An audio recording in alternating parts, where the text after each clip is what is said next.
কেন করবে না মমতা ব্যানার্জি দল? মমতা ব্যানার্জির ক্যাবিনেটের মিনিস্টার আছে, সে ওয়াকফ সম্পত্তি দখল করে রেখেছে, এই অভিযোগ আছে। মমতা ব্যানার্জির দলের এমপি ওয়াকফ সম্পত্তি দখল করেছে, মমতা ব্যানার্জির দলের এমএলএ ওয়াকফ সম্পত্তি দখল করেছে। আমার মনে হয় মমতা ব্যানার্জি হয়তো কোনো ডিল হয়ে গিয়েছে সেন্ট্রাল গভর্নমেন্টের সাথে, যে এই ধরনের চাকরি চোর, গরু চোর, কয়লা চোর, এখন তো মানুষের চোখও চুরি করে নিচ্ছে এরা।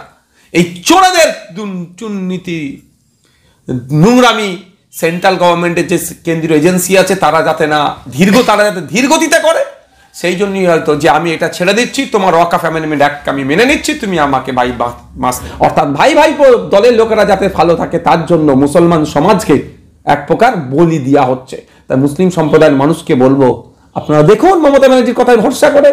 আমি আবারও বলছি, বিগত দিনে বলেছি, যতটুকু মাদ্রাসা, মসজিদ, ঈদগাহ, কবরস্থান, গোরস্থান, খানকা, মাকবারা আছে, আমাদের মতো গুটি কয়েক মানুষের মামলা করাতে আছে। মমতা ব্যানার্জির মামলা করে নেই, অভিষেক ব্যানার্জি মামলা করেনি। মমতা ব্যানার্জির দ্বিচারিতার মুখোশ আবার খুলে পড়ল। মমতা ব্যানার্জির মুখ আর মুখোশ নতুন ভাবে আবার বাংলার মানুষ দেখতে পেল। মমতা ব্যানার্জি পশ্চিমবাংলার মুসলিম সম্প্রদায়ের মানুষকে কি বলেছিল? দুটো তিনটে কথা বলেছিল, যে ওয়াকফ নিয়ে আন্দোলন করতে হলে দিল্লি যাও, এখানে গুলোগুলি করবেন না, তাহলে আমার থেকে বড় শত্রু হবে না, কিছু কথা।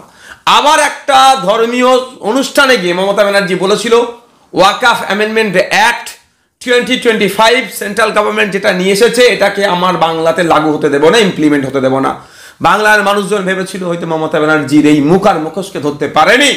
তারা কি ভেবেছিল? হয়তো মমতা ব্যানার্জি আছে, অসুবিধা হবে না। আর এখন আমরা কি দেখছি? সময় স্বল্প, এই সময় মমতা ব্যানার্জি তড়িঘড়ি করে, মানে সাপও মরল, লাঠিও ভাঙলো না, তড়িঘড়ি করে আপলোডের নির্দেশ দিচ্ছে অমিত পোর্টালে। তো আমার প্রশ্ন এখানে, যে আমরা যখন রাস্তায় নেমেছিলাম, বিজেপির বিরুদ্ধে আন্দোলন করছিলাম, বিজেপির নিয়ে আসা আইনের বিরুদ্ধে আন্দোলন করছিলাম, আমরা যখন বলছিলাম যে এই আইনকে প্রত্যাহার করতে হবে, তখন আমাদের ভাঙড়ে 3000 মানুষের নামে মিথ্যা মামলায় মমতা ব্যানার্জির পুলিশ দিয়েছিল, মমতা ব্যানার্জির নির্দেশে। আমার নামে ভাঙড় ডিভিশনে 5টি মামলা ওই দিনকে হয়। সেদিনকে আমি ভাঙড় ডিভিশনই ছিলাম না, আমি ক্যালকাটা পুলিশের আমি ধর্মতলার দিকে ছিলাম, শিয়ালদার দিকে ছিলাম, আমার নামে মামলা হয়েছে। শুধু তাই নয়, শামশেরগঞ্জ অত্ত এলাকাতে প্রচুর মিথ্যা মুসলিম ছেলেদের নামে, নিরীহ ছেলেদের নামে মিথ্যা মামলা দিয়েছিল ওয়াকফকে কেন্দ্র করে। অর্থাৎ বিজেপির বিরুদ্ধে আন্দোলন তুমি করছো, তোমার আন্দোলনকে বন্ধ করতে হবে বলেছিল। তখন পশ্চিমবাংলার মুসলমানরা বুঝতে পারেনি আমাদের কথা। আমরা বলেছিলাম এই মমতা ব্যানার্জি কিন্তু আপনাদেরকে নিয়ে দ্বিচারিতা করতে পারে। আমরা কি যুক্ত করেছিলাম, যে রাজ্য সরকারের পক্ষ থেকে সুপ্রিম কোর্টে যাক, সুপ্রিম কোর্টে গিয়ে মামলা করুক ওয়াকফ সংশোধনী আইনের বিরুদ্ধে। তা করেনি। আমরা বলেছিলাম বিধানসভায় রেজুলেশন পাস করা হোক ওয়াকফ আইনের বিরুদ্ধে, সেটা করেনি। আজকে পশ্চিমবাংলার মুসলমানরা বুঝতে পারছে মমতা ব্যানার্জি তাদের সাথে কি ধরনের খেলা খেলছে। এখনো যদি না ঘুম ভাঙে পশ্চিমবাংলার মুসলমানদের, তাহলে আগামী দিন কিন্তু আরো দুরবস্থা হয়ে আসবে। সময় স্বল্প আর কখন হবে। তারপরেও আমি বলছি যে মমতা ব্যানার্জির মহাশয়কে আমার প্রশ্ন এটাই, তা আপনি বলেছিলেন যে পশ্চিমবাংলায় ওয়াকফ আইন লাগু হবে না, এখন তাহলে অমিত পোর্টালের আপলোড মানেই আপনি ওয়াকফ আইনকে মেনে নিলেন, স্বীকার করে নিলেন। এর জবাবটা আপনাকেই দিতে হবে। কেন আপনি মুসলমান সহজ সাদাসিধে মুসলমানকে সরলতাকে নিয়ে আপনি কাজে লাগাচ্ছেন? কেন আপনি ভুল বিভ্রান্তের মধ্যে মুসলমানদেরকে ফেলছেন? আমার মনে হয় হয়তো কোনো ডিল হয়ে গিয়েছে সেন্ট্রাল গভর্নমেন্টের সাথে, যে এই ধরনের চাকরি চোর, গরু চোর, কয়লা চোর, এখন তো মানুষের চোখও চুরি করে নিচ্ছে এরা।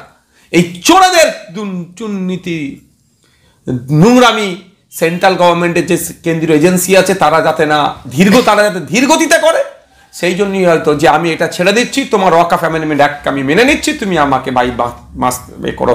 অর্থাৎ ভাই দলের লোকেরা যাতে ভালো থাকে তার জন্য মুসলমান সমাজকে এক প্রকার বলি দেওয়া হচ্ছে। তাই মুসলিম সম্প্রদায়ের মানুষকে বলবো, আপনারা দেখুন মমতা ব্যানার্জির কথায় ভরসা করে। আমি আবারও বলছি, বিগত দিনে বলেছি, যতটুকু মাদ্রাসা, মসজিদ, ঈদগাহ, কবরস্থান, গোরস্থান, খানকা, মাকবারা আছে, আমাদের মতো গুটি কয়েক মানুষের মামলা করাতে আছে। মমতা ব্যানার্জির মামলা করে নেই, অভিষেক ব্যানার্জি মামলা করেনি, আমাদের মতো গুটি কয়েক মানুষ মামলা করেছিল বলে এই সম্পত্তিটা এখনো টিকে আছে। তাই অনুরোধ করছি, মমতা ব্যানার্জির কথাতে কেউ ভরসা করলে এই রকম বিপদে আপনার পাশে মমতা ব্যানার্জি দাঁড়াবে না। সময় স্বল্প। ঠিক যেমন এসআইআর করতে দেবো না বলেছিল, আন্দোলন করলো কলকাতাতে, তারপরের দিন আবার হেল্প ডেস্ক লাগিয়ে দিল তৃণমূল কংগ্রেস, আবার 90,000 অফিসার দিচ্ছে। এসআইআর করার জন্য। আবার বলছে এসআইআর এর 2 বছরের কাজ 2 মাসে করছে, প্রচুর চাপ হয়ে যাচ্ছে। আপনি না অফিসার দিলে তো হতোই না, আপনি অফিসার দিয়েছেন বলে তো এদের উপরে বিএলওদের উপরে তো চাপ পড়ছে আপনার কথাতেই।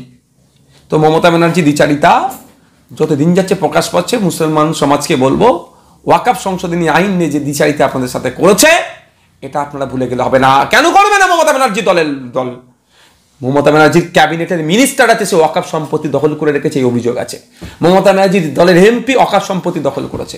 মমতা ব্যানার্জির দলের এমএলএ ওয়াকফ সম্পত্তি দখল করেছে, এই অভিযোগ আছে। মমতা ব্যানার্জির দলের কাউন্সিলর, পঞ্চায়েতের মেম্বার, নেতা কেতারা, মমতা ব্যানার্জির দলের তৃণমূল কংগ্রেসের নেতারা ওয়াকফ সম্পত্তি লুটে খাচ্ছে, এই প্রমাণ অনেক আছে। ওই জন্য সে কেন্দ্রের সাথে হাত মিলিয়ে বাকি যতটুকু আছে লুটার চেষ্টা করছে হয়তো। তাই আমাদেরকে আইনি লড়াই করতে হবে, মাঠে ময়দানে থাকতে হবে। ওয়াকফ সংশোধনী আইনের বিরুদ্ধে আমাদেরকে আন্দোলন চালিয়ে যেতে হবে গণতান্ত্রিক প্রক্রিয়াতে। তাহলে কি এই বিষয়টা এতদিন পর্যন্ত চর্চা হয়নি? আমরাও ভেবেছিলাম মানে আমাদের যে একটা বার্তা দেওয়া দরকার, আপনারা শুনবেন, আমরা কনস্টিটিউশন প্রোটেকশন ফোরামের পক্ষ থেকে আমরা এতে গিয়েছিলাম। আমাদের একাধিকবার ডেট চেয়েছে আমাদের এই সিপিএফ এর মধ্যে যারা থাকে, যে ডেট দেওয়া হোক, ওখানে যিনি সিইও স্যার আছেন তার সাথে বসতে চাই, কিন্তু বারবার ঘুরিয়েছে। অবশেষে আমরা জোর ধরে কনস্টিটিউশন প্রোটেকশন ফোরামের পক্ষ থেকে কামরুজ্জামান ভাই সাহেব ছিলেন, সারওয়ার সাহেব ছিলেন, আরো অনেকে নেতৃত্ব দেওয়া গিয়ে আমাদের ওখানে সাবমিট করা হয়, ডেপুটেশন দেওয়া হয়। এই বিষয়টাই কথা বলা হয় যে আপনারা অবস্থান ক্লিয়ার করুন, কিভাবে অমিত পোর্টালে নাম আপলোড করতে হবে, কি করতে হবে। আপনারা সাধারণ মানুষ যারা মোতোয়াল্লি আছে, ওয়াকফ সম্পত্তি যারা মোতোয়াল্লি আছে, তারা জানে না তারা কি করবে। তখন সরকার একটু নড়ে চড়ে বসেছে, এখন এ দেখছি। তবে আমি অনুরোধ করব, মামলা আমাদের চলছে সুপ্রিম কোর্টে, আমাদের গুটি কয়েক মানুষের মামলা করার জন্য এখন ওয়াকফ সম্পত্তিটা অধিকারটা বেঁচে আছে, নাহলে সেটাও ধ্বংস করে দিত। ইন্টেরিয়াম একটা অর্ডার আছে, আমি চাইবো ফুল ফ্লেজের অর্ডারটা যখন আসবে, ওয়াকফ সম্পত্তি রক্ষার অর্ডারই হবে, সংবিধানকে রক্ষার অর্ডারই হবে। তাই 5ই ডিসেম্বরের মধ্যে আপনারা যারা ওয়াকফ সম্পত্তি আছে, লোকাল যারা আছেন, মোতোয়াল্লি আছেন, ডিস্ট্রিক্ট হেড ডোমা আছে, তাদের সাথে যোগাযোগ করে আপনাদের সম্পত্তিগুলো আপনারা, যেহেতু রাজ্য সরকার বলেছিল আন্দোলন করতে দেবো না, কিন্তু এখন আবার করার জন্য বিজেপির সাথে সাথ মিলিয়ে দিচ্ছে, বিজেপি ডাকে সাথ দিচ্ছে। তাহলে আপনি যদি এখন চুপ করে বসে থাকেন, ঠিক যেভাবে এসআইআর করতে দেবো না বলে এসআইআর এর ফর্ম মমতা ব্যানার্জি নিয়েছিল, আমি এসআইআর এর ফর্ম ছিঁড়ে জেরক্স ফর্ম ছিঁড়ে বলেছিলাম যদি মমতা ব্যানার্জি রম্যা ছিঁড়ে দেয় তাহলে আমরা কেউ এসআইআর করবো না, কিন্তু মমতা ব্যানার্জি দেখবেন করবে, তার পরিবার করবে। সুতরাং তোমরা এসআইআর এর ফর্ম তোমরা ফিল আপ করা থেকে কেউ বিরত থাকো না, সবাই ফর্ম ফিল আপ করবে। তো এখানেও বলবো যে 5ই ডিসেম্বরের মধ্যে লাস্ট তারিখ শেষ আছে। তবে আমি আশা করবো এই নিয়ে কেন্দ্রের মন্ত্রীর কাছে আমরাও চিঠি করছি, চলছে তার প্রসিডিওর। অনেকে নাকি ইতিমধ্যে পৌঁছে গিয়েছে যে এই ডেটটাকে এক্সটেন্ড করার ক্ষেত্রে, যেহেতু মমতা ব্যানার্জি হাত তুলে নিয়েছে, এখন মুসলমানরা মধ্যখানে দরিয়াতে ভাসছে, সাগরে ভাসছে, কোথায় যাবে, এদিকে যাবে ওদিকে, আর কিচ্ছু নেই। যাতে এক্সটেন্ড করা যায়, ডেটটাকে বাড়ানো যায়, সেই নিয়ে হবে। তারপরেও বলবো ডেট বাড়বে কি বাড়বে না আমি বলতে পারছি না, কিন্তু আমি অনুরোধ করব যে মোতোয়াল্লিদের কাছে যে আপনারা ইমিডিয়েট এগুলোকে আপলোড করুন।